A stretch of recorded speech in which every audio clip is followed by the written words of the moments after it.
আসসালামু আলাইকুম, সবাইকে সুস্বাগত ছাড়া একটি ভিডিওতে। আমরা রাবার বাগান থেকে গাজীপুর উদ্দেশ্যে রওনা দিব। আপনারা দেখতে পাচ্ছেন আমরা একেবারে সম্পূর্ণ রেডি। এখান থেকে কিছু সামনে কেনাকাটা করে তারপরে গাজীপুর উদ্দেশ্যে রওনা দিব। যারা বাইক নিয়ে আসতে যাচ্ছেন অবশ্যই সাবধানতা অবলম্বন করবেন। এতটা সহজ না যতটা সহজ মনে করে আমরা বাইকে ট্যুর নিয়েছিলাম। দেখতে পাচ্ছেন একেবারে অথেন্টিক রিয়েলিটি চা পাতা গ্রিন টি। চায়ের দেশে আসলাম অথচ চা পাতা নিয়ে যাব না, তা তো হতেই পারে না। তো আমরা একেবারে খুঁজে খুঁজে নিখুঁত যেটা ভালো মানের একটি চা পাতা নিলাম, গ্রিন টি। অনেক দাম।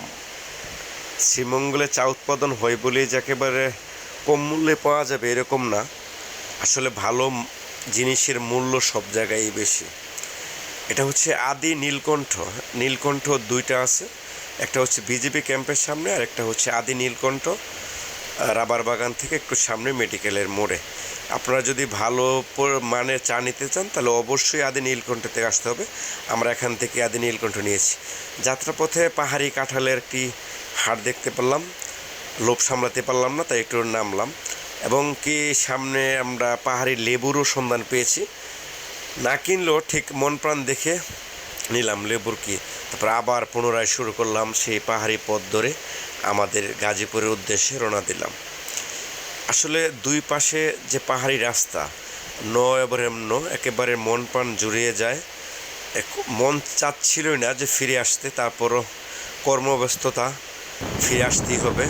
ওটা মাথায় রেখে আমরা এটা যে ব্রিজটা দেখতে পাচ্ছেন এটা হচ্ছে মূলত ভৈরব ব্রিজ বা মেঘনা নদীর উপরে যে ব্রিজটা, ওই ব্রিজেরটাই এইটা।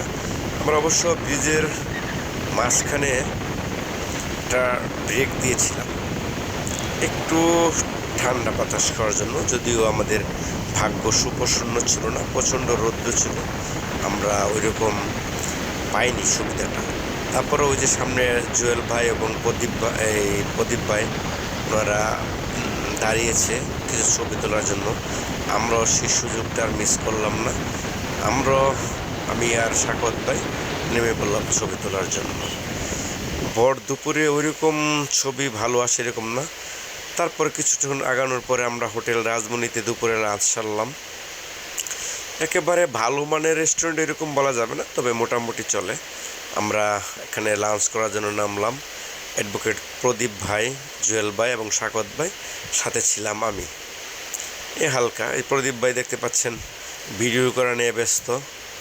উনি সাধারণত ভিডিও করে না, দেখতে পাচ্ছেন আমাকেও সাথে আমি আছি। যাত্রাপথে আমরা কখন কি করি ওগুলো আপনাকে জানাবো বলেছিলাম।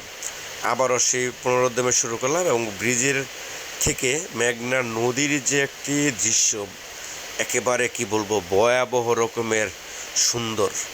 এখানে ব্রিজের উপর না দাঁড়ালে কখনই তা বুঝতে পারবেন না যে কতটা সুন্দর। এটাই হচ্ছে সে মেঘনা নদীর উপর ব্রিজ বা ভৈরব ব্রিজ যেটাকে বলে। ওই দেখতে পাচ্ছেন সামনে যে রেলিং দেওয়া, ওটা হচ্ছে রেল ব্রিজ, আর এই পাশে